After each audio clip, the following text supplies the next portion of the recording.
So steering column, first of all you have to get the horn push off. Don't try and prise it as somebody else has done via the Bakelite wheel. There's a real chip in, it's chipped here and here. So these are the Woodruff keys in there, washers. So obviously nip them three out, take the nut out. We've got a washer to go under and take it out.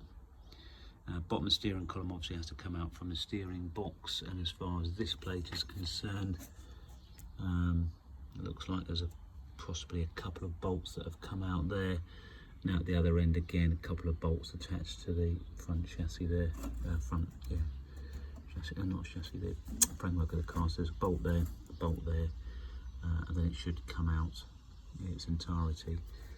Just an FYI, it's a speedo cable, obviously that would have gone into the back of the binnacle, and that will drop down under this attachment. So I did say there was 2 bolts on there. What I have just noticed, if you come under here, is that there are 4 bolts holding it to the column. So that bar, well, there's actually obviously more too, because you can see 2 more there, but there's a final 4, I should say. So this bar holds the steering column at the right angle, which is really interesting in itself, because that appears to be the only thing that does. But what I think you need to do is get the steering box unbolted.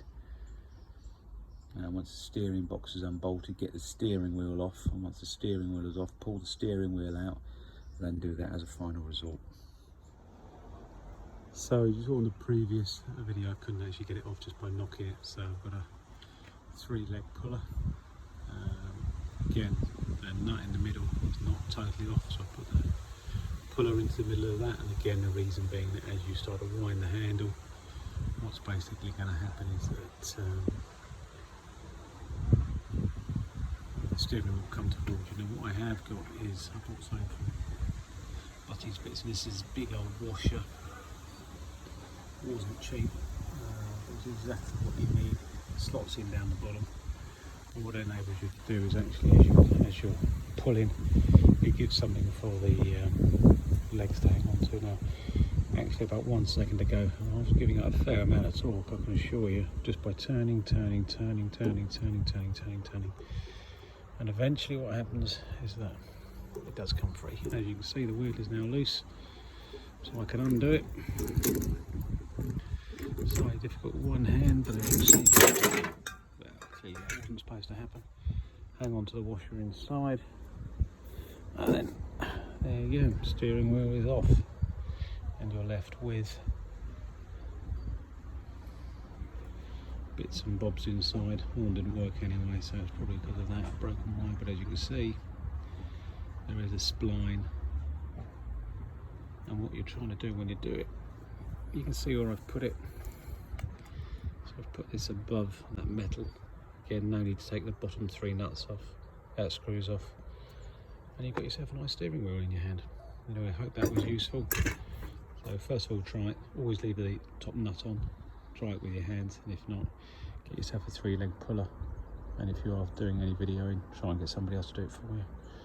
Now I need to go and retrieve all the pieces down there somewhere. Okay, so looking at the bottom of the steering column, steering wheel is off.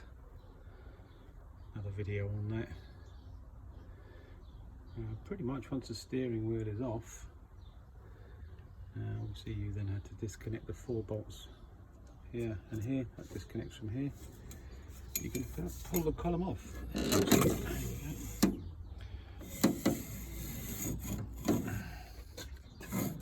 Not easy to do with one hand, but there you go, that's what you're left with. So in this hand, pretty much got the steering column, and you're left with that below. Again, that's where the horn wire would go.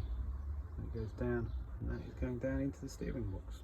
So a quick video. Obviously the steering column, or the outside shaft and steering column, are removed in a different video. Holding the column to the dash is this bit of metal, this big bracket. Now at that end are some 10mm bolts, and actually I couldn't do it, but thankfully someone more knowledgeable than I was able to. Under here actually, I don't know where that comes out, are two nuts, but they're actually welded to that bracket. So all you have to do in this particular case was to undo these bolts here. And that's nicely silhouetted. So if you undo those bolts, you don't need to get a spanner underneath. Like I say, can't really see it very well, but underneath, just here, you don't need to get a spanner underneath there. You can just undo it with a 10mm, and out it comes. I hope that helps.